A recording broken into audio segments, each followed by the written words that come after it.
नमस्कार दोस्तों, current affairs revision for prelim 2020 में आपका स्वागत है। साइंस एंड टेक के रिवीजन का ये हमारा 12वां लेक्चर है। इस वीडियो में हम मई महीने के साइंस एंड टेक से संबंधित करंट अफेयर्स को रिवाइज करेंगे। डिस्कशन का first important article ACE2 enzyme से संबंधित है। पूरा नाम है एंजियोटेंसिन कन्वर्टिंग एंजाइम 2। ये एंजाइम मॉलिक्यूल क्या करता है? मान लीजिए ये सेल है। सेल के अंदरूनी हिस्से को बाहरी हिस्से से जोड़ता है सेल मेम्ब्रेन के थ्रू। मैं फिर से बोलता हूँ, सेल के अंदरूनी पार्ट को आउटसाइड वाले पार्ट से जोड़ता है सेल मेम्ब्रेन के थ्रू ये एंजाइम। अभी रिसर्च में क्या पता लगा है? रिसर्च में देखो ये पता लगा है, इस एंजाइम की वजह से सेल्स को ज़्यादा इन्फेक्ट करते हैं नोवल कोरोना वायरस। क्योंकि मान लीजिए ये सेल है और ये नोवल कोरोना वायरस है। इस नोवल कोरोना वायरस ने सेल के ऊपर अटैक किया, तो ये जो एंजाइम है ना, एंट्री पॉइंट का काम करता है। एक प्रकार से पोर्ट सा खोल देता है, दरवाज़ा खुल जाता है और ये novel corona virus easily cell को इन्फेक्ट कर सकता है। समझ गए? एक लाइन में फिर से बोलूँ, ये एंजाइम नोवल कोरोना वायरस के लिए एंट्री का काम करता है, सेल को इन्फेक्ट करने के लिए दरवाज़ा खोल देता है। और मसालेदार खबर जो छपी है अखबार में वो ये है कि मैन में ये जो वायरस होता है, मैन में ये जो एंजाइम होता है ये ज़्यादा होता है, वुमन में कम होता है। इसलिए मैन को ज़्यादा खतरा है नोवल कोरोना वायरस से, यानी कोविड-19 से। इस एंजाइम के बारे में पूछा जा सकता है, मतलब हमारे न्यूज़पेपर्स में तो ये मसालेदार खबर छपी है, लेकिन सर्च करने पर यूके की और यूएस की मीडिया में काफ़ी सारे सही खबरें छपी हैं कि साइंटिस्ट रिसर्च कर रहे हैं कैसे इस एंजाइम को डायरेक्ट किया जा सकता है, कैसे इस एंजाइम को कंट्रोल किया जा सकता है ताकि ये एंट्री पॉइंट का काम ना करे नोवल कोरोना वायरस के लिए। ये वैसे एंजाइम लंग्स में, हार्ट्स में, इंटेस्टाइन्स में, ब्लड वेसल्स में और मसल्स में भी मिलता है। चलते हैं आगे। आर्टिकल अफ्रीकन स्वाइन फीवर के बारे में है। क्या कंटेस्ट है? देखो, फरवरी से लेके अभी तक 2800 पिग्स की डेथ हो चुकी है अफ्रीकन स्वाइन फीवर के कारण। तो अफ्रीकन स्वाइन फीवर के मामले में असम जो है एक हॉटस्पॉट बन के इमर्ज हुआ है। अफ्रीकन स्वाइन फीवर के बारे में बेसिक जानकारी हम डिस्कस कर लेते हैं। ये देखो, highly contagious haemorrhagic viral disease है। हेमोरेज में क्या होता है? ब्लड वेसल ब्रेक हो जाती है और ब्लीडिंग होने लगती है बॉडी के अंदर या फिर बॉडी के बाहर। ये जो फीवर है African swine fever highly contagious है, मतलब एक पिग से दूसरे पिग में बहुत जल्दी ट्रांसमिट हो जाता है। ह्यूमन बींग्स में भी ये फीवर हो सकता है, लेकिन ह्यूमन बींग्स को ज़्यादा खतरा नहीं है, ज़्यादा नुकसान नहीं पहुंचाता ह्यूमन बींग्स को। वैसे देखो, ये क्लासिकल स्वाइन फीवर की तरह ही है, लेकिन अफ्रीकन स्वाइन फीवर जो है एक अनरिलेटेड DNA वायरस की वजह से होता है, मतलब ऐसे वायरस की वजह से होता है जो स्वाइन फ्लू वायरस से अलग है, और इसलिए इस फीवर के इलाज के लिए अलग से ट्रीटमेंट की आवश्यकता होती है। काज की बात करें तो अफ्रीकन स्वाइन फीवर वायरस की वजह से ये फीवर होता है, और ये वायरस जो है अस्फारविरिडे फैमिली का मेंबर है। ट्रांसमिशन कैसे हो सकता है? जैसे देखो, कोई पिग या फिर दूसरा एनिमल जिसको ये फीवर होता है वो इन्फेक्टेड फीवर या फिर एनिमल के दूसरे एनिमल के डायरेक्ट संपर्क में आता है, या फिर कंटामिनेटेड खाना खाने से, या फिर दूसरे जो करियर्स हैं वायरस के ट्रांसमिशन के, फॉर एग्जांपल व्हीकल्स, क्लोथिंग, इन सब की वजह से भी अफ्रीकन स्वाइन फीवर वायरस एक एनिमल से दूसरे एनिमल में, खास करके पिग्स में ट्रांसमिट हो सकता है। ज्योग्राफिकल डिस्ट्रीब्यूशन की बात करें, कौन कौन से रीजन्स में ये फीवर देखने को मिलता है डोमेस्टिक या फिर वाइल्ड पिग्स में? Asia, Europe, Africa. वैसे देखो, नेचुरली ये जो फीवर होता है सबसे ज़्यादा सब साहरन अफ्रीका में होता है। सब साहरन अफ्रीका मतलब सहारा डेजर्ट के साउथ में अफ्रीकन कॉन्टिनेंट का जो ये पार्ट है, इसे सब साहरन अफ्रीका कहा जाता है। इसके अलावा साउथ अमेरिका और कैरेबियन कंट्रीज़ में भी ये फीवर देखा गया है पिग्स में। कैरेबियन कंट्रीज़ मतलब ये कैरेबियन सी में जो देश आते हैं इनको कैरेबियन कंट्रीज़ कहा जाता है। लेकिन देखो खास बात ये है, यहाँ से अब इस फीवर को इरेडिकेट किया जा चुका है, ख़त्म किया जा चुका है। सिम्टम्स क्या देखने को मिलते हैं इस फीवर की वजह से? बुखार, वोमिटिंग, डायरिया, स्किन पर लाल कलर के रैशेस इमर्ज होके आते हैं। अभी तक देखो इस फीवर के इलाज के लिए कोई वैक्सीन या फिर ड्रग नहीं है। चलते हैं आगे। आर्टिकल अनीता के बारे में है। पूरा नाम है Antarctic impulsive transient antenna. Context की बात बाद में करेंगे, पहले बेसिक्स की बात करते हैं। ये अनीता है क्या? देखो, नासा के द्वारा अंटार्कटिक के ऊपर 37,000 मीटर की ऊंचाई पर एक हीलियम का बैलून छोड़ा हुआ है और इस हीलियम के बैलून के ऊपर लगा हुआ है रेडियो टेलीस्कोप। और उस रेडियो टेलीस्कोप का काम ये है हाई एनर्जी वाले कॉस्मिक रे न्यूट्रिनोस को डिटेक्ट करना। मैं फिर से बोलता हूँ ताकि बिल्कुल आपके दिमाग में इम्प्रिंट हो जाए। अंटार्कटिक के ऊपर 37,000 मीटर की ऊंचाई पर एक हीलियम का गुब्बारा छोड़ा हुआ है नासा के द्वारा और उस गुब्बारे के ऊपर एक रेडियो टेलीस्कोप लगी हुई है, उसी का नाम है अनीता, उस रेडियो टेलीस्कोप का। और उस रेडियो टेलीस्कोप यानी अनीता का काम ये है अल्ट्रा हाई एनर्जी कॉस्मिक रे न्यूट्रिनोस को डिटेक्ट करना। काफ़ी ज़्यादा एनर्जी वाले जो न्यूट्रिनोस हैं उनकी प्रेजेंस को डिटेक्ट करना। न्यूट्रिनो क्या होते हैं? न्यूट्रिनो देखो इलेक्ट्रॉन की तरह सब एटॉमिक पार्टिकल हैं।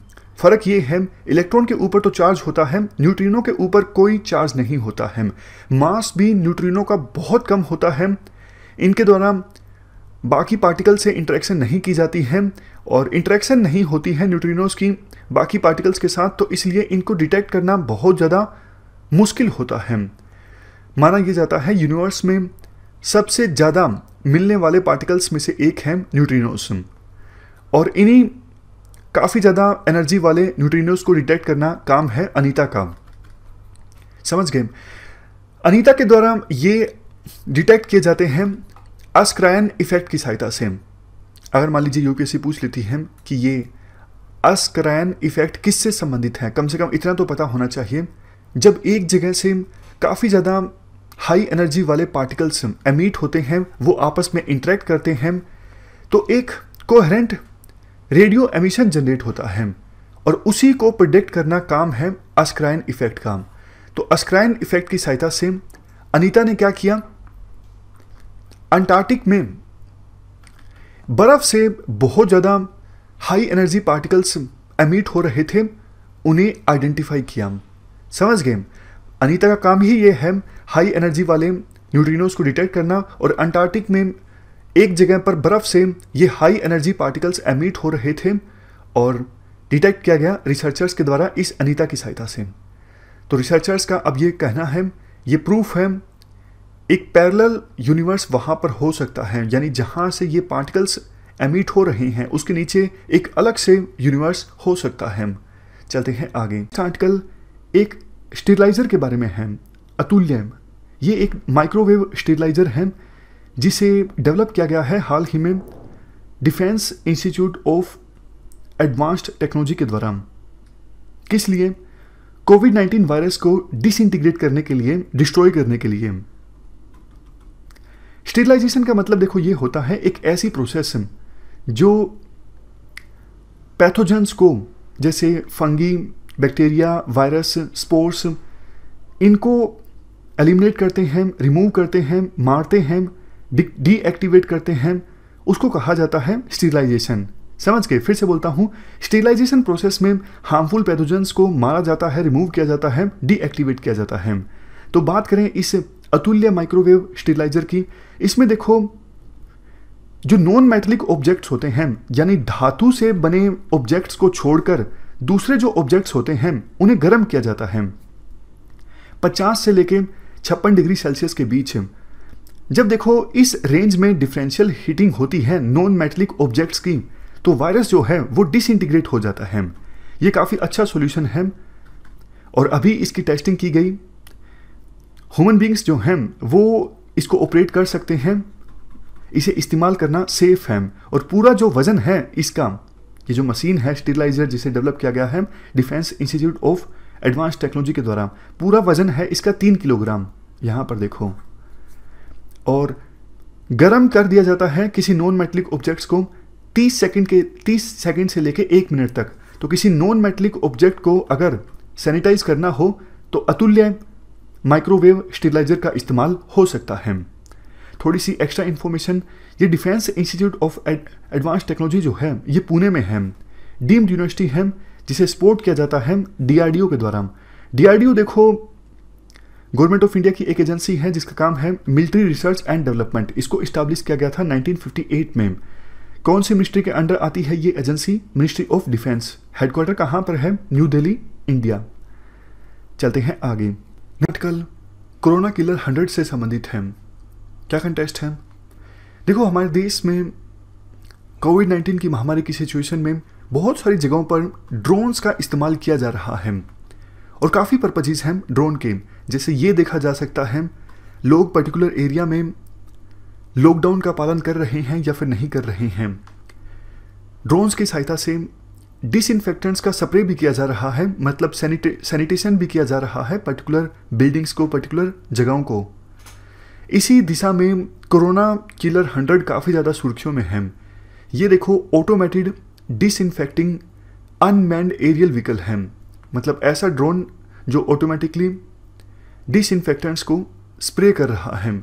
इसको डेवलप किया गया है गरुड़ा एरोस्पेस के द्वारा। ये ISO 9001 कंपनी है। बैकग्राउंड की बात करें, ऑलरेडी देखो चंडीगढ़ और वाराणसी में इसे डिप्लॉय किया जा सका है सैनिटेशन के लिए, और 2016 में नीति आयोग के द्वारा टॉप 10 जो सोशो इकोनॉमिक इनोवेशंस सिलेक्ट की गई थी उनमें से एक था ये ड्रोन। अब नाम दे दिया गया है कोरोना किलर 100। स्ट्रक्चर की बात करें, इसमें फ्यूल एफिशिएंट मोटर्स लगी हुई हैं जिनकी सहायता से ये ड्रोन एक दिन में 12 घंटे तक काम कर सकता है। इसके अलावा पेटेंटेड ऑटो पायलट टेक्नोलॉजी है, मतलब बिना ह्यूमन इंटरवेंशन के अपने आप ऑटो पायलट मोड पर ये ड्रोन काम कर सकता है। Apart from this advanced flight controller system भी है। ये कुछ दूसरे स्पेसिफिक फीचर्स हैं, जैसे 15 से लेके 20 लीटर तक का सामान उठा सकता है। सामान का मतलब यहाँ पर डिसइंफेक्टेंट से है, मतलब इतने लीटर डिसइंफेक्टेंट एक बार में ये उठा सकता है corona killer 100। Maximum height 450 feet. इतनी हाइट पर तो देखो सभी जो बिल्डिंग्स हैं उनको ऊपर से डिसैनिटाइज किया जा सकता है, मतलब 450 फीट अच्छी खासी हाइट है। और एक ड्रोन एक दिन में 20 किलोमीटर तक का एरिया कवर कर सकता है। इतना डिटेल में वैसे यूपीएससी पूछती नहीं है कि 12 घंटे चलेगा, कितना सामान उठा सकता है। ऐसी जो चीज़ें होती हैं ना, इन पर यूपीएससी ब्रॉड क्वेश्चन पूछती है, किसके द्वारा बनाया गया, पर्पज़ क्या है। देखो मैं आपको सीधा सीधा फंडा बताता हूँ। जितना बड़ा कोई सरकार इनिशिएटिव लॉन्च करेगी ना, मतलब सरकार ने कोई स्कीम लॉन्च की है धूमधाम से, बड़े स्केल पे वो स्कीम लॉन्च की गई है, बहुत ज़्यादा सुर्खियों में है, उस इनिशिएटिव के बारे में माइन्यूट डिटेल्स यूपीएससी पूछ सकती है।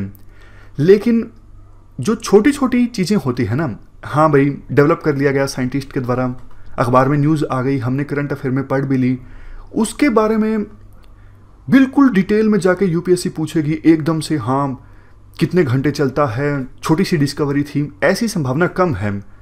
ये मतलब आप आसानी से अंदाज़ा लगा सकते हो। आप प्रीवियस ईयर क्वेश्चंस देखो तो आपको पता लग जाएगा कि जितना ज़्यादा गवर्नमेंट का इनिशिएटिव है उतना ही ज़्यादा डेप्थ में यूपीएससी जाती है। लास्ट में सिग्निफिकेंस भी बताई हुई है कोरोना किलर 100 की। एक तो देखो अगर इस ड्रोन के माध्यम से डिसइंफेक्टेंट्स को स्प्रे किया जाता है तो सेफ है। दूसरा, बड़ी बड़ी हाइट्स तक सैनिटेशन वर्कर्स का पहुंचना मुश्किल होता है, तो वहाँ पर इस ड्रोन को डिप्लॉय किया जा सकता है और हाई राइज बिल्डिंग्स को सैनिटाइज किया जा सकता है ऊपर से। चलते हैं आगे। कोविड कवच एलिसा के बारे में है। क्या है ये? देखो डायग्नोस्टिक किट है जो अब डेवलप की गई है, किसके द्वारा? National institute of virology Pune के द्वारा। इस टेस्टिंग किट की सहायता से कोविड-19 के एंटीबॉडीज़ को डिटेक्ट किया जाएगा और पता लग जाएगा किसी पर्सन को कोविड-19 हुआ है या फिर नहीं हुआ है।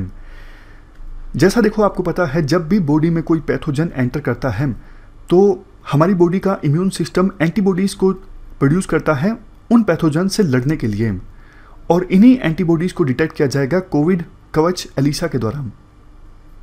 ये डायग्नोस्टिक किट है।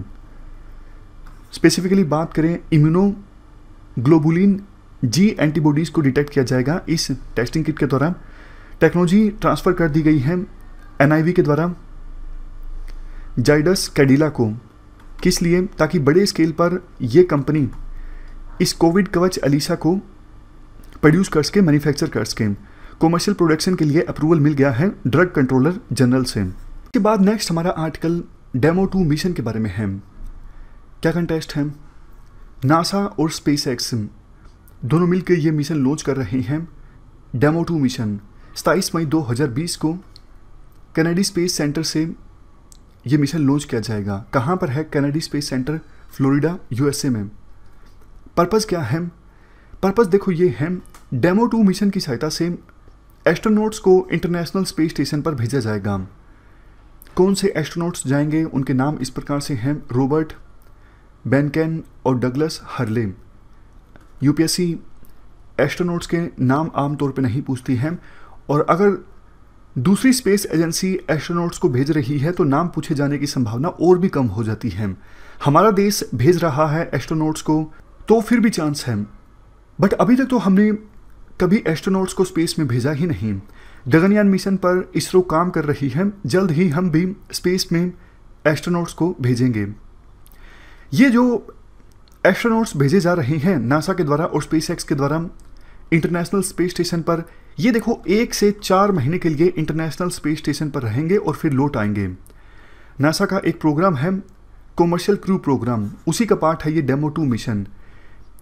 अपने इस प्रोग्राम के अंतर्गत नासा प्राइवेट कंपनीज के साथ मिलकर ह्यूमन स्पेस ट्रांसपोर्ट सिस्टम पर काम करता है, ताकि ह्यूमन बींग्स को यानी एस्ट्रोनॉट्स को स्पेस में ले जाया जा सके और वापस लाया जा सके। स्पेसएक्स जो कि एक प्राइवेट कंपनी है जिसको इस्टेब्लिश किया गया था, मतलब फाउंडर हैं इस कंपनी के इलोन मस्क। इलोन मस्क आपको पता है टेस्ला के भी फाउंडर हैं। स्पेसएक्स ने बाकी प्राइवेट कंपनीज के साथ कंपटीशन में काफ़ी अचीवमेंट प्राप्त की जब इन्होंने रीयूजेबल रॉकेट फाल्कन 9 को डेवलप किया, मतलब एक ऐसा रॉकेट जिसे रीयूज किया जा सकता है। तो स्पेसएक्स कंपनी इस मिशन के लिए अपने क्रू ड्रैगन स्पेसक्राफ्ट का इस्तेमाल करेगी। US स्पेसक्राफ्ट का ये 5वीं क्लास होगा जिसे इस्तेमाल किया जाएगा स्पेस में ह्यूमन बींग्स को ले जाने के लिए। इससे पहले देखो Mercury, Gemini, Apollo space shuttle programme के अंतर्गत ह्यूमन बींग्स को स्पेस में भेजा गया है। तो US स्पेसक्राफ्ट का ये 5th क्लास होगा जो ह्यूमन बींग्स को ऑर्बिट में लेके जाएगा। चलते हैं आगे। इंपॉर्टेंट आर्टिकल इकोवसेंस के बारे में है। क्या कंटेस्ट है? National institute of animal biotechnology, ये हैदराबाद में है। इस इंस्टीट्यूट के रिसर्चर्स ने एक ऐसे बायोसेंसर को डेवलप किया है जिसकी सहायता से सलाइवा सैंपल्स में नोवल कोरोना वायरस को डिटेक्ट किया जा सकता है। सलाइवा मतलब थूक का सैंपल लेकर नोवल कोरोना वायरस की प्रेजेंस को डिटेक्ट किया जाएगा। ऐसा बायोसेंसर रिसर्चर्स के द्वारा डेवलप किया गया है। टेस्ट का रिजल्ट देखो बहुत जल्दी आ जाएगा, 30 सेकंड के अंदर, और सलाइवा का थोड़ा सा सैंपल लेने की आवश्यकता होगी, सिर्फ 20 माइक्रोलीटर। ये सेंसर पोर्टेबल होगा, मतलब आसानी से एक स्थान से दूसरे स्थान पर कैरी आउट किया जा सकता है। अगर देखो बिल्कुल स्पेसिफिकली बात करें, ये जो बायोसेंसर है ना, ये नोवल कोरोना वायरस के एंटीजन को डिटेक्ट करेगा। अब आपके माइंड में क्वेश्चन आया होगा, एंटीजन क्या होता है? देखो वायरस, बैक्टीरिया, इनके ऊपर जो प्रोटीन होता है ना, जैसे ये वायरस है नोवल कोरोना वायरस, इसके ऊपर जो प्रोटीन है इसे जनरली एंटीजन कहा जाता है। और जब ये फॉरेनर सब्सटेंस हमारी बॉडी में एंटर करता है तो इसी के रिस्पॉन्स में एंटीबॉडी जनरेट होते हैं। समझ गए? मतलब वायरस, बैक्टीरिया जो हमारे बॉडी में एंटर करते हैं, इनके ऊपर जो प्रोटीन होता है उसे एंटीजन कहा जाता है। बायोसेंसर्स का अभी के समय में इस्तेमाल होता है टॉक्सिन्स को डिटेक्ट करने के लिए। टॉक्सिन मतलब जहर, नारकोटिक ड्रग्स को डिटेक्ट करने के लिए और इवन इन्फेक्शियस डिजीज का पता लगाने के लिए भी बायोसेंसर रिलायबल टूल हैं। काम कैसे करेंगे ये बायोसेंसर जो रिसर्चर्स के द्वारा डेवलप किया गया है, ईकोवसेंस। इस डिवाइस में देखो एक तो कार्बन इलेक्ट्रोड होगा और एक होगा कोरोना वायरस एंटीबॉडी।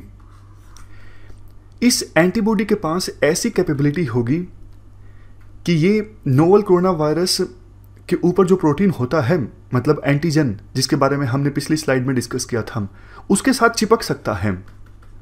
तो देखो जब सैंपल में नोवल कोरोना वायरस का एंटीजन मिल जाएगा यानी प्रोटीन मिल जाएगा, ये कोरोना वायरस का एंटीबॉडी चिपक जाएगा उस एंटीजन से, एक इलेक्ट्रिकल सिग्नल जनरेट होगा, लाइट जगने लगेगी और पता लग जाएगा कि इस सैंपल में नोवल कोरोना वायरस है, क्योंकि प्रोटीन का पता लग गया जो नोवल कोरोना वायरस के ऊपर होता है। सिग्निफिकेंस देखो काफ़ी ज़्यादा है, क्योंकि अभी इनफ टेस्टिंग किट्स नहीं है सरकार के पास बड़े स्केल पर टेस्टिंग करने के लिए। रैपिड किट्स का इस्तेमाल किया गया था, इन्हें चाइना से इंपोर्ट किया गया था। रैपिड किट्स क्या करती हैं, एंटीबॉडीज़ का पता लगाती हैं, लेकिन सिर्फ 30% रैपिड किट्स ही ठीक से काम कर रही थी, बाकी तो रैपिड किट्स फेल हो रही थी। इसलिए ICMR ने बोला कि आप इन रैपिड किट्स का इस्तेमाल मत कीजिए। अब हम इस इंस्टीट्यूट के बारे में भी थोड़ी सी इंफॉर्मेशन जान लेते हैं, जिसके रिसर्चर्स ने ये बायोसेंसर डेवलप किया है। इस इंस्टीट्यूट को इस्टेब्लिश किया गया था 2010 में। पेरेंट ऑर्गेनाइजेशन है department of biotechnology, ministry of science and technology. M क्या है, ये इंस्टीट्यूट देखो लाइव स्टॉक से जुड़े इश्यूज पर, मैटर्स पर रिसर्च करता है और ऐसे मैटर्स जो मैनकाइंड यानी मानव सभ्यता के लिए बेनिफिशियल हैं। तो ये हमने पूरा आर्टिकल डिस्कस किया ईकोवसेंस से संबंधित। चलते हैं आगे। नेक्स्ट आर्टिकल इवेंट बोर्ड के बारे में है। क्या कंटेस्ट है, CERT यानी कंप्यूटर इमरजेंसी रिस्पॉन्स टीम ने देश की जनता को आगाह किया है इवेंट बोर्ड के बारे में। ये एक मालवेयर है। बेसिक इंफॉर्मेशन डिस्कस करें। इवेंट बोर्ड देखो एक ट्रोजन है। ट्रोजन क्या होता है, ये मैलिशियस कोड होता है जो लगता तो सॉफ्टवेयर की तरह है, लेकिन सॉफ्टवेयर की आड़ में आपके पूरे मोबाइल फ़ोन पर या फिर कंप्यूटर पर कंट्रोल इस्टेब्लिश कर सकता है। मतलब आपको लगेगा कि आपने कोई सॉफ्टवेयर इस्टेब्लिश किया है, लेकिन एक्चुअल में वो सॉफ्टवेयर नहीं होगा, वो मैलिशियस सॉफ्टवेयर होगा जो आपकी सारी इंफॉर्मेशन को एक्सेस कर रहा होगा और उसे भेज रहा होगा उस पर्सन को, यानी हैकर को, जिसने ये कोड बनाया है। बदले में वो हैकर आपकी इंफॉर्मेशन का गलत इस्तेमाल कर सकता है। जैसे उसके हाथ में बैंक डिटेल्स लग गई तो वो बैंक से पैसा चुरा सकता है। तो इवेंट बोर्ड अगर UPSC पूछे सुर्खियों में आया था, ये क्या है, ये ट्रोजन है यानी मैलिशियस कोड है। कैसा दिखता है, देखो ये जो इवेंट बोर्ड है ना, MS वर्ड, एडोब फ्लैश, ये जो काफ़ी फेमस एप्लीकेशंस होती हैं, इनके जैसे आइकॉन्स का इस्तेमाल करता है ताकि यूजर्स को पता ही ना लगे। यूजर को ऐसा लगे कि मैं तो MS वर्ड या फिर एडोब फ्लैश जैसी एप्लीकेशन इंस्टॉल कर रहा हूँ, लेकिन एक्चुअल में वो इवेंट बोट होगा यानी ट्रोजन होगा जो कि डेटा को चुराएगा। ये कुछ और इन्फॉर्मेशन दी हुई है, जैसे इस प्रकार की एप्लीकेशंस को टारगेट किया जाता है इस इवेंट बोट के द्वारा। पेपल बिजनेस, रेवोल्यूट, ये सब क्या है, ये बिजनेस रिलेटेड एप्लीकेशंस हैं, बैंकिंग एप्लीकेशंस हैं। अभी तक देखो वैसे ऐसी कोई इन्फॉर्मेशन तो सामने नहीं आई है कि गूगल प्ले स्टोर पर जो एप्लीकेशंस मिलती हैं उनमें ये मालवेयर मिला हो, ऐसी इन्फॉर्मेशन अभी तक नहीं मिली है। चलते हैं आगे। नेक्स्ट आर्टिकल साइलेंट हाइपोक्सिया के बारे में है। हाइपोक्सिया का क्या मतलब होता है, देखो जब ब्लड में इनफ ऑक्सीजन अवेलेबल नहीं होती या फिर बॉडी टिश्यूज़ में इनफ ऑक्सीजन अवेलेबल नहीं होती तो इस कंडीशन को कहा जाता है हाइपोक्सिया। हाइपोक्सिया या तो पूरी बॉडी में हो सकता है, मतलब पूरी बॉडी में ब्लड में इनफ ऑक्सीजन अवेलेबल ना हो, ऐसी कंडीशन डेवलप हो सकती है। या फिर ऐसा भी हो सकता है बॉडी के पर्टिकुलर पार्ट में, पर्टिकुलर रीजन में जो ब्लड है, ब्लड टिश्यूज़ हैं, वहाँ पर इनफ ऑक्सीजन अवेलेबल ना हो। अब क्वेश्चन ये उठता है, अगर ऐसा होता है, मतलब हाइपोक्सिया होता है, तो क्या होता है, कैसे सिम्टम्स इमर्ज होते हैं। जब देखो हाइपोक्सिया होता है तो पूरी बॉडी लिथार्जिक हो जाती है, मतलब आलसीपन सा फील होने लगता है, कन्फ्यूजन वाली स्टेट डेवलप हो जाती है और दिमाग ठीक से काम नहीं करता, क्योंकि देखो ब्रेन तक इनफ ऑक्सीजन नहीं पहुंचती है, क्योंकि ब्लड में ही इनफ ऑक्सीजन अगर अवेलेबल नहीं है तो ब्रेन तक इनफ ऑक्सीजन नहीं पहुंचेगी। देखो सामान्यतः आर्टरीज में ऑक्सीजन का जो दबाव होता है वो 75 से लेके 100 मिलीमीटर ऑफ मरकरी तक होता है। और नॉर्मल पल्स ऑक्सीमीटर, इस पल्स ऑक्सीमीटर के बारे में हम जानेंगे, फिलहाल आप इतना जान लीजिए, पल्स ऑक्सीमीटर में रीडिंग्स 95 से लेके 100% तक है तो ठीक है, लेकिन अगर पल्स ऑक्सीमीटर में अगर वैल्यू 90% से कम है तो मतलब बॉडी में ऑक्सीजन का लेवल कम है। और देखो पल्स ऑक्सीमीटर अगर वैल्यू 88% से कम दिखाता है, ये है पल्स ऑक्सीमीटर, 88% से कम अगर ये वैल्यू दिखाता है तो इसका मतलब हॉस्पिटलाइजेशन की आवश्यकता है। आप जान लीजिए पल्स ऑक्सीमीटर के बारे में, इसका इस्तेमाल किया जाता है ब्लड में ऑक्सीजन का लेवल का पता लगाने के लिए। ये डिवाइस क्या मेज़र करता है, आरबीसी में ऑक्सीजन के सैचुरेशन को मेज़र किया जाता है पल्स ऑक्सीमीटर के द्वारा।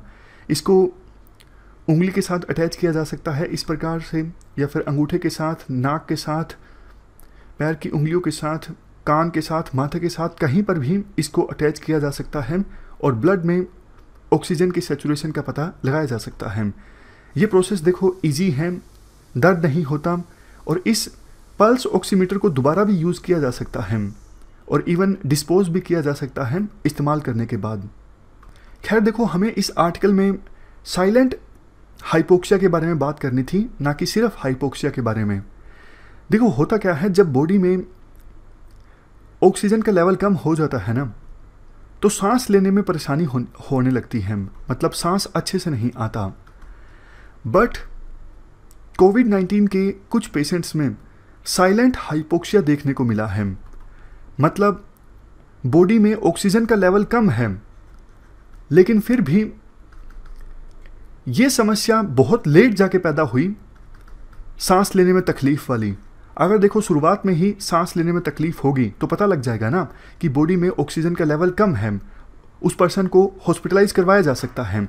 लेकिन अगर ऐसा हो जाता है बॉडी में ऑक्सीजन का लेवल भी काफ़ी कम है लेकिन सांस भी ठीक से आ रहा है तो दिक्कत की बात है, एकदम से डेथ भी हो सकती है इस केस में, और इसी कंडीशन को कहा जाता है साइलेंट हाइपोक्सिया। अच्छा वैसे एक क्वेश्चन मैं आपसे पूछूं कि ऐसा क्यों होता है, सांस लेने में तकलीफ की जो प्रॉब्लम होती है ये क्यों होती है? क्या ये बॉडी में ऑक्सीजन की कमी के कारण होती है? इसका आंसर है नो। देखो सांस लेने में जो तकलीफ होती है ना वो बॉडी में CO2 के लेवल के बढ़ने के कारण होती है।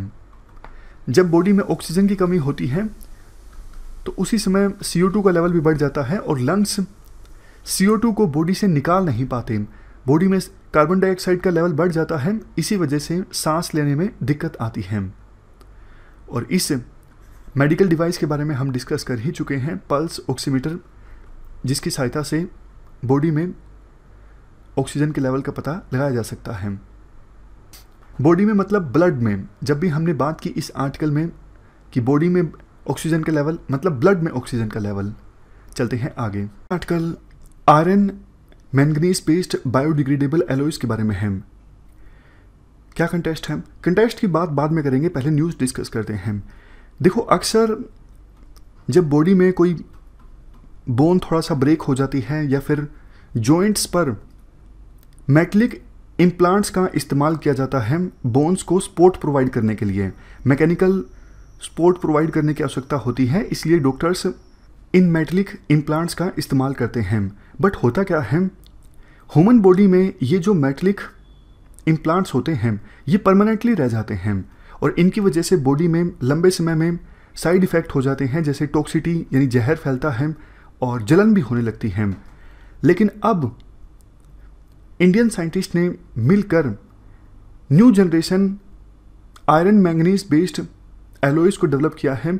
इनका इस्तेमाल किया जा सकेगा बायोडिग्रेडेबल मेटलिक इम्प्लांट्स की तरह ह्यूमन बींग्स में, और अच्छी बात ये है, ये जो iron manganese based biodegradable alloy होंगे ये डिग्रेड हो जाएंगे कुछ समय के बाद, मतलब अपने आप से ये ख़त्म हो जाएंगे। और मैकेनिकल जो इंटीग्रिटी है, मतलब जिस मैकेनिकल सपोर्ट को प्रोवाइड करने के लिए इनका इस्तेमाल किया गया था वो सपोर्ट बनी रहेगी और कोई भी रेजिड्यू नहीं बचेगा बॉडी के अंदर इस एलॉय का। ये अच्छी बात है। तो ये हमने आर्टिकल डिस्कस किया iron manganese based biodegradable alloy के बारे में। लॉन्ग मार्च 5B रॉकेट के बारे में है। क्या कंटेस्ट है? चाइना ने एक नया रॉकेट सक्सेसफुली लॉन्च किया है जिसका नाम है लॉन्ग मार्च 5 और या फिर चैंगजैंग 5, मतलब आप कुछ भी कह लीजिए, या फिर लॉन्ग मार्च 5B कह लीजिए या फिर चैंगजैंग 5 कह लीजिए। इसको डेवलप किया गया है China academy of launch vehicle technology के द्वारा।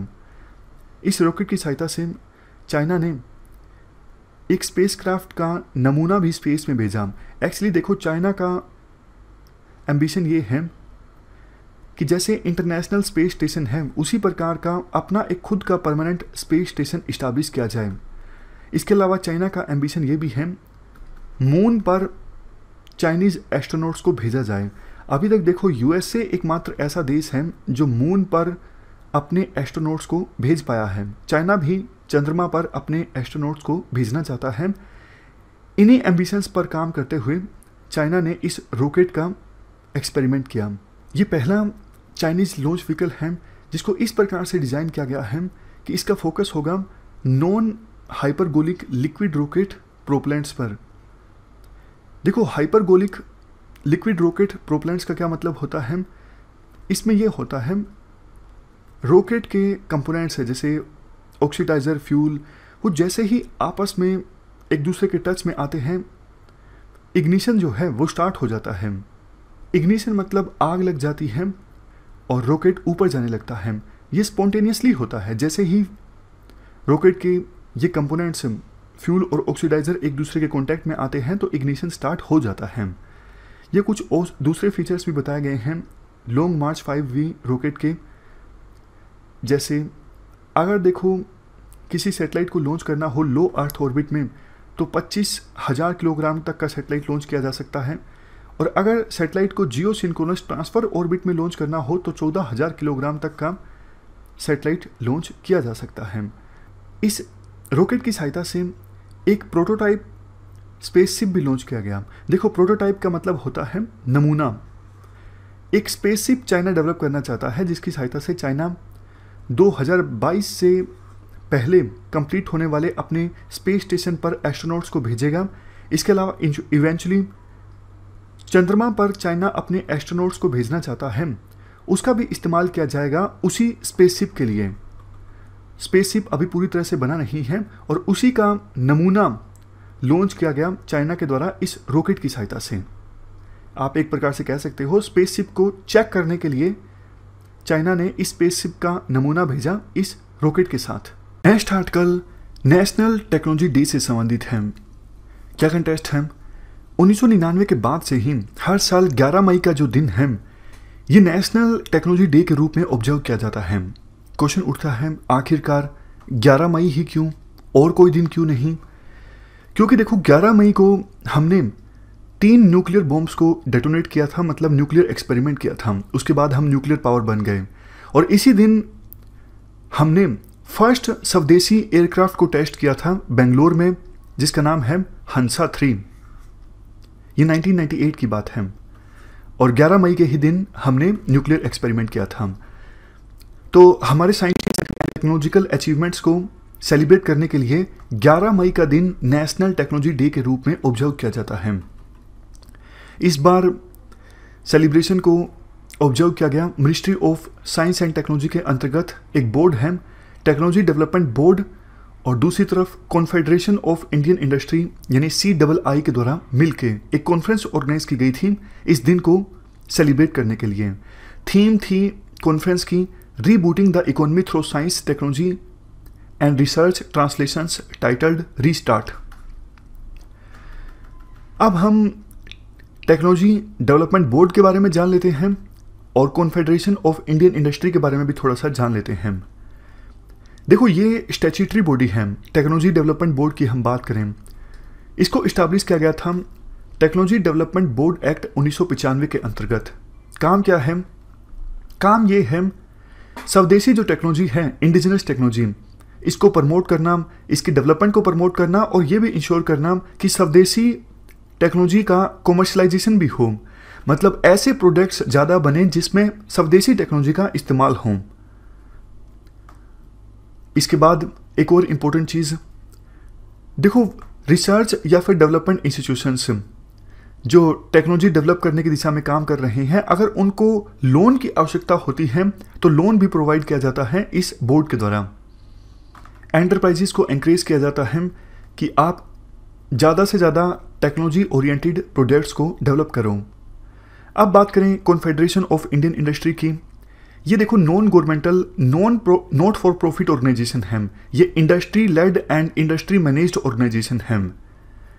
यूपीएससी इस प्रकार के क्वेश्चन पूछती है, जैसे CII यानी कॉन्फेडरेशन ऑफ इंडियन इंडस्ट्री, क्या ये एक ऑटोनोमस बॉडी है मिनिस्ट्री ऑफ कॉमर्स के अंतर्गत?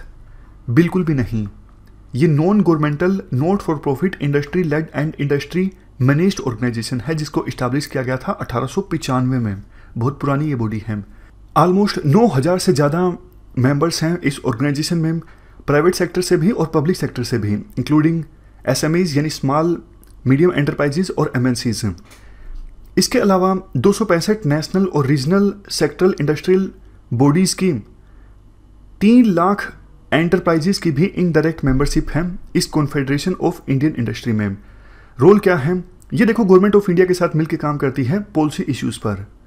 चलते हैं आगे। अगला आर्टिकल हमारा NGC 3895 के बारे में है। क्या कंटेस्ट है? नासा की हबल टेलीस्कोप ने एक स्पाइरल गैलेक्सी की इमेज जारी की है जिसका नाम है NGC 3895। इसका कलर, इसकी शेप बैरिस्टा कॉफ़ी की तरह है। ये देखो स्क्रीन पे आपको तस्वीर दिख रही है इस NGC 3895 की। बैरिस्टा खाने के आइटम्स आ रहे हैं आज, तो बैरिस्टा कॉफ़ी जो है उसकी तरह इस गैलेक्सी की इमेज है। इस गैलेक्सी को डिस्कवर किया गया था German born British astronomer William Herschel के द्वारा 1790 में, लेकिन नासा का ये जो हबल स्पेस टेलीस्कोप है, इस टेलीस्कोप के द्वारा इमेज ली गई इस गैलेक्सी की बाद में। लोकेशन की बात करें, ये देखो हमारे अर्थ से 161 मिलियन लाइट ईयर्स दूर है और उर्सा मेजर का पार्ट है। उर्सा मेजर क्या है? ये देखो एक कॉन्स्टेलेशन है। कॉन्स्टेलेशन मतलब स्टार्स का ग्रुप, वो है ये उर्सा मेजर, और इसी का पार्ट है ये NGC 3895 गैलेक्सी। इस गैलेक्सी का डायमीटर 45,000 लाइट ईयर्स के आसपास है।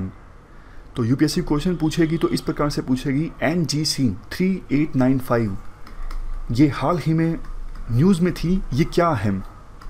कोई नया एक्स्ट्रो प्लैनेट है, मिसाइल है, कोई दूसरी चीज़ है या फिर गैलेक्सी है? तो आपको पता होना चाहिए NGC 3895 गैलेक्सी है। Next article RT lamp based test for corona virus के बारे में है। क्या कंटेस्ट है? CSIR IIM जम्मू ने पार्टनरशिप की है रिलायंस इंडस्ट्रीज लिमिटेड के साथ इस RT lamp based test for corona virus को डेवलप करने के लिए। पूरा नाम है RT लैम्प का reverse transcriptase loop mediated isothermal amplification. इस टेस्ट का इस्तेमाल किया जाएगा डेवलप होने के बाद कोविड-19 को डिटेक्ट करने के लिए। अभी देखो कुछ ट्रायल्स तो कंडक्ट हुए हैं, मतलब कुछ पेशेंट्स पर ट्रायल किए गए थे और वो ट्रायल्स सफल साबित हुए हैं, लेकिन पेशेंट्स के बड़े सैंपल्स पर अब ट्रायल कंडक्ट किए जाएंगे और इसी के लिए CSIR IIM जम्मू के द्वारा पार्टनरशिप की गई है रिलायंस इंडस्ट्रीज लिमिटेड के साथ। ये जो कोविड-19 RT लैम्प टेस्ट है, ये न्यूक्लिक एसिड बेस्ड टेस्ट है। पेशेंट से सैंपल्स लिए जाएंगे। कैसे? जैसे देखो गले से स्वैब सैंपल लिया जाता है। स्वैब मतलब गले से, थ्रोट से थूक का सैंपल लिया जाता है, तो उस सैंपल की सहायता से ये टेस्ट परफॉर्म किया जाएगा। रिजल्ट काफ़ी अच्छा जल्दी आ जाएगा, 45 से 60 मिनट के बीच। कॉस्ट इफेक्टिव है, सस्ता ये टेस्ट कंडक्ट हो जाएगा और टेस्ट की एक्यूरेसी भी काफ़ी ज़्यादा अच्छी है।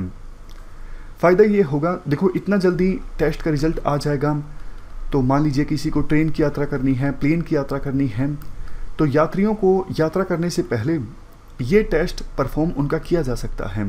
काफ़ी सारे स्टेट्स को चिंता होती है ना, जैसे आज कर्नाटक ने 5 राज्यों पर रोक लगा दी, फॉर एग्जांपल गुजरात, महाराष्ट्र, यहाँ से हमारे देश में यात्री नहीं आ सकते प्लेन के थ्रू या फिर ट्रेन के थ्रू। इस प्रकार की रोक कर्नाटक ने लगाई है, क्योंकि उनको चिंता है कि इन राज्यों में कोविड-19 काफ़ी फैला हुआ है।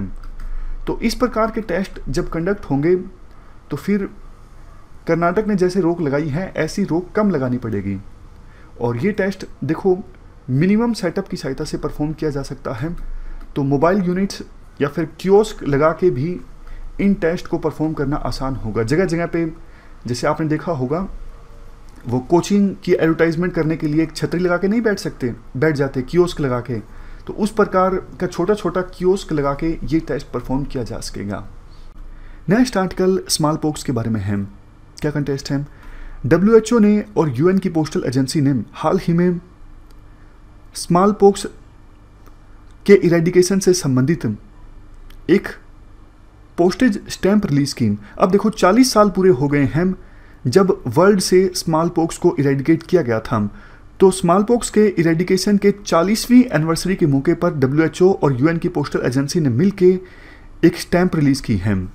स्मॉल पॉक्स के बारे में यूपीएससी ने क्वेश्चन पूछा था 2015 में।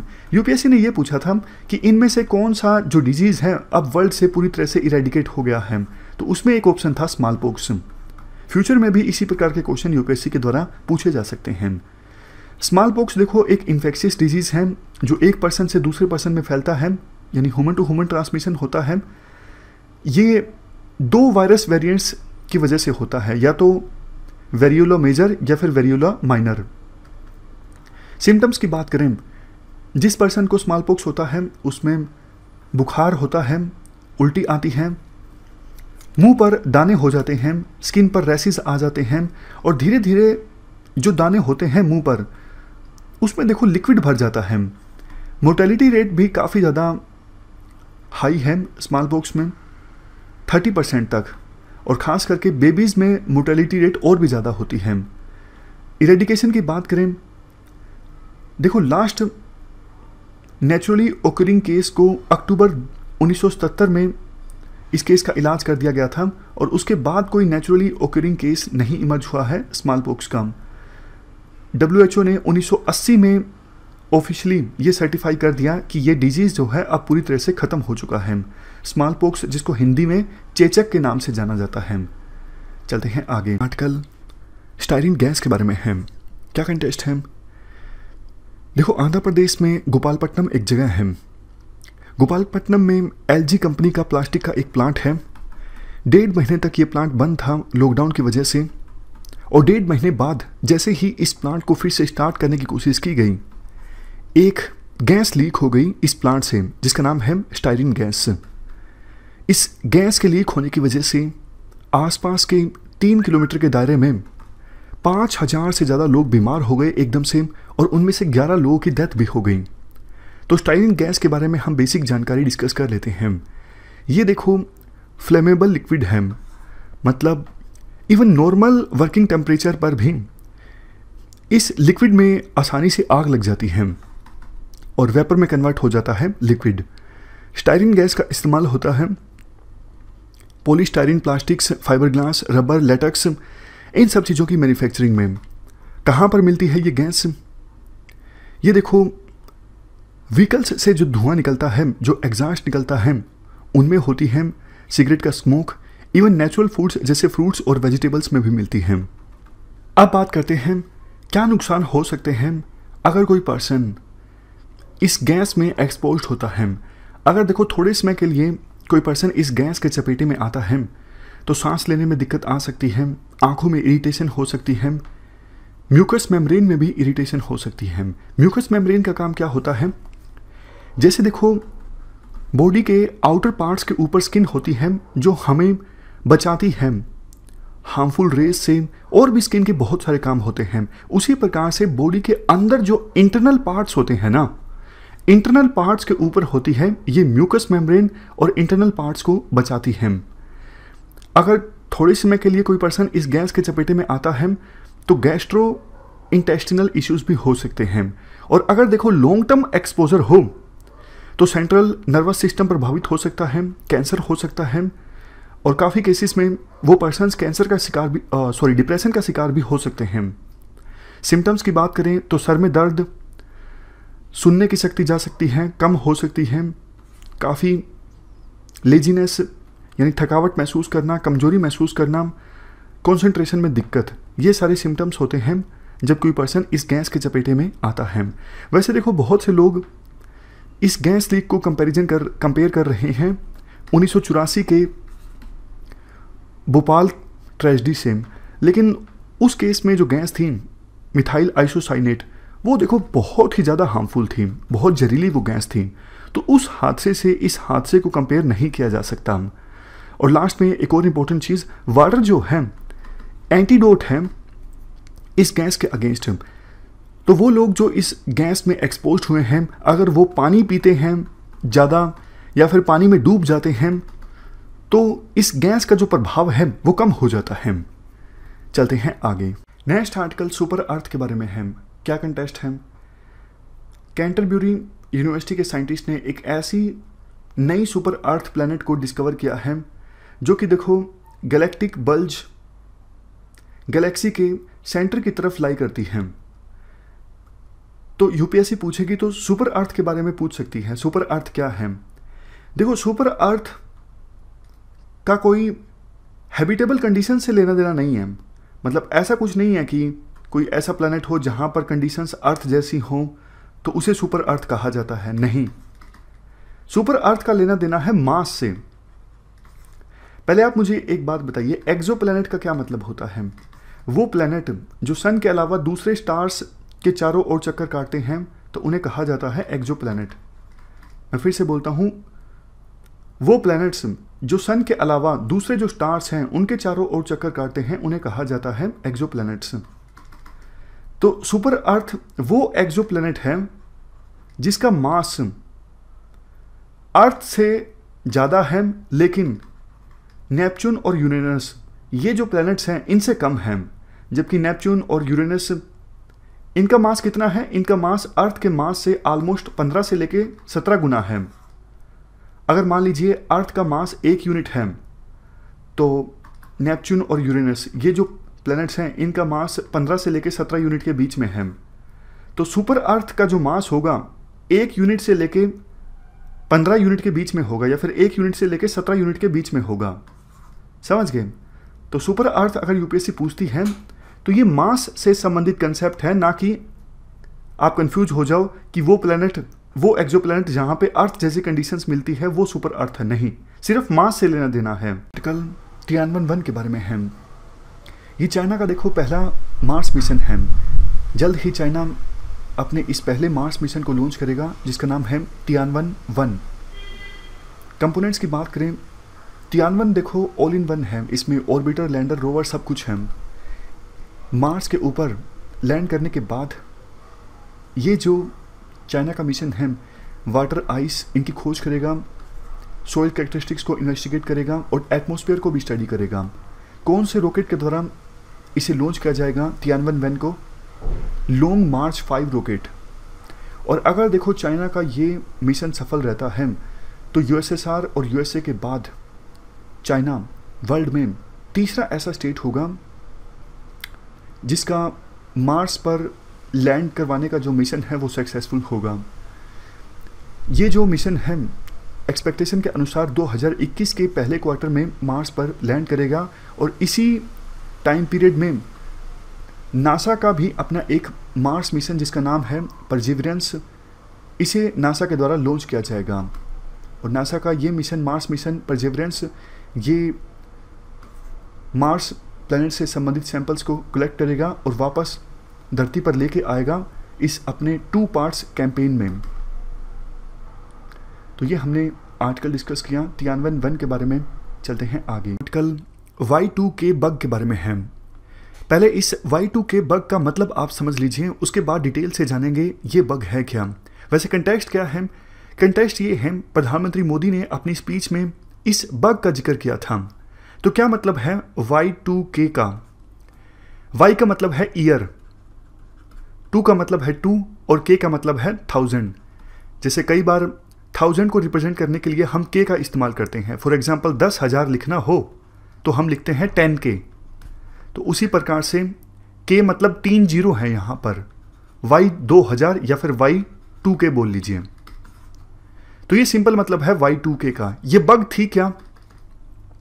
देखो 1960s में और 1980s में, मतलब ये जो दौर था 1960s, 70s, 1980s, इस दौर में कंप्यूटर इंजीनियर्स जब प्रोग्राम लिखते थे ना तो ईयर को रिप्रेजेंट करते थे लास्ट के 2 डिजिट से।